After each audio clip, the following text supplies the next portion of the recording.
Hello, everybody. Welcome back to the OffStudio series where we talk about whatever I want to talk about because today it's my show and not JC's. Today is going to be one of those days where I am definitely going to ramble.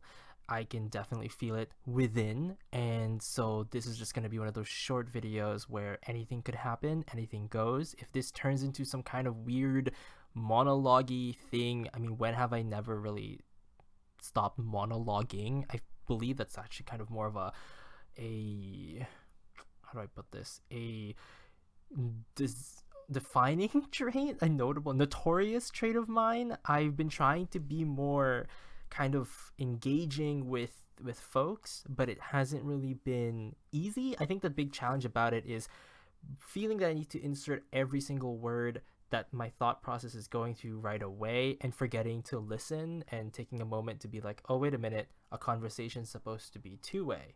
I think it was a big part of my life realizing that as my as my lesson of the day, that lesson of the year of the past when I was younger, to realize that the truth that conversations are two-way and that I shouldn't be babbling too much.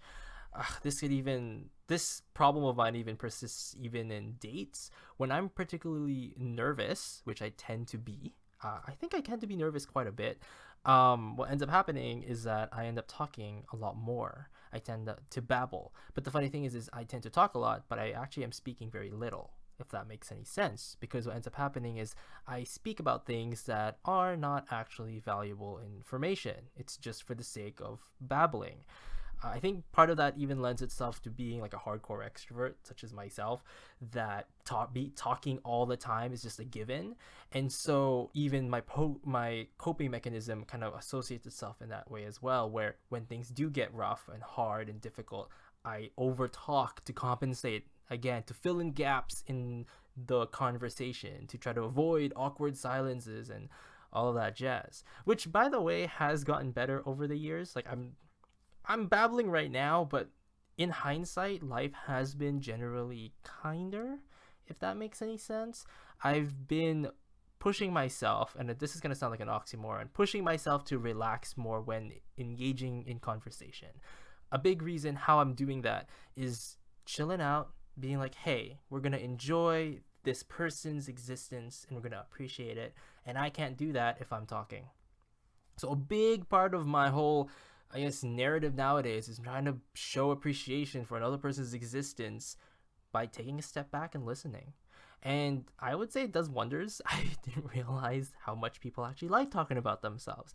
I actually had a roast by somebody before that, do you even enjoy yourself talking? Like, do you like to hear yourself talk because you like to talk all the time?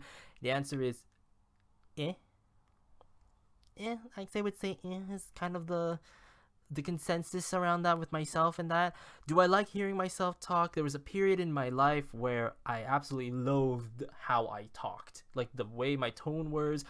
I was so insecure about how my tone of voice seemed much higher than the average guys in my immediate vicinity, let's say, and it felt so awkward to even speak, because you had this eye of judgment on yourself of whether or not what you're saying is reasonable or even going to be taken seriously, because I have this tendency where when I talk I kind of sound like a kid or a child or young or whatever, and being taken seriously has been a recurring issue of how it goes. Plus I'm pretty like whimsical in what I do, so just because I act a certain way doesn't mean I am a certain way. So there's that. But then I got bronchitis. I think it's bronchitis for about 2 weeks, which made my voice lower down like 20,000 octaves.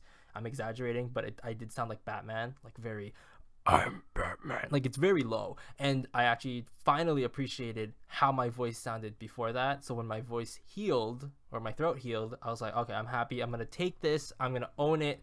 This is my voice. We're going to enunciate. We're going to enjoy it. So that's the journey in that. How I got from tone of voice from whatever it is I was talking about earlier, I don't know.